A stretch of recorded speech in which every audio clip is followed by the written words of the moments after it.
आज ना मी श्रीसाठी पालक खिचडी बनवणार आहे.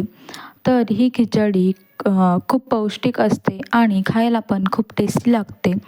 म्हणून श्री पण आवडीने खातो. त्यासाठी मी एक बटाटा घेतला आहे, थोडी पालक घेतली आहे, थोडी कोथिंबीर आणि 2 लसणाच्या पाकळ्या घेतल्या आहे आणि इथे असे तुकडा तांदूळ घेतले आहे, इंद्रायणी तुकडा तांदूळ आणि त्यातच थोडी मुगाची डाळ घेतली आहे.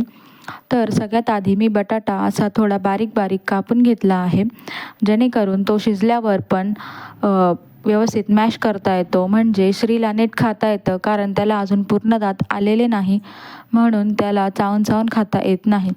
आणि थोडी पालक पण इथे मी घेतली आहे, ती पण बारीक बारीक कट करून घेतली आहे. त्यानंतर ना मी कोथिंबीर पण बारीक बारीक कट करून घेतली आहे.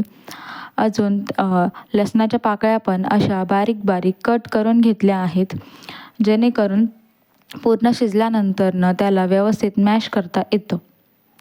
नंतरनं एक कुकर घेतला आणि त्यात 1 चम्मच तूप टाकलं. त्यातच जिरे टाकले थोडा हिंग टाकला आणि लसणाच्या पाकळ्या टाकल्या, थोडी हळद टाकली आणि व्यवस्थित ते थोडं हलवून घेतलं. त्यानंतरनं हळद कसं आहे ना, तेलातच टाकली की व्यवस्थित शिजते, म्हणून मी तेलातच टाकली आहे.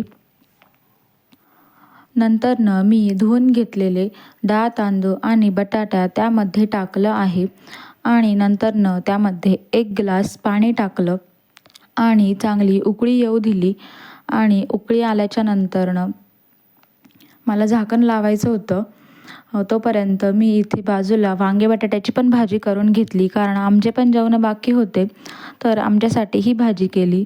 आणि खिचडीमध्ये थोडं मीठ टाकलं, पालक टाकली, कोथिंबीर टाकली आणि ते जरा शिजू दिलं ओपन झाकणामध्येच. आणि त्यानंतरनं कुकरचं झाकण लावलं, त्याला 3 शिट्ट्या येऊ दिल्या. 3 शिट्ट्या घेतल्या. त्यानंतरनं अशा प्रकारे आपली खिचडी तयार झालेली आहे. खिचडी थोडी मॅश करून घेतली मॅशरच्या साहाय्याने आणि श्रीसाठी प्लेटमध्ये सर्व केली. त्याने पण ती खूप आवडीने खाल्ली. तर अशी खिचडी तुम्ही पण करू शकता. 1 वर्षापर्यंतच्या बाळाला ही खिचडी खूप चांगली पौष्टिक आहे आणि पोट पण भरतं याने.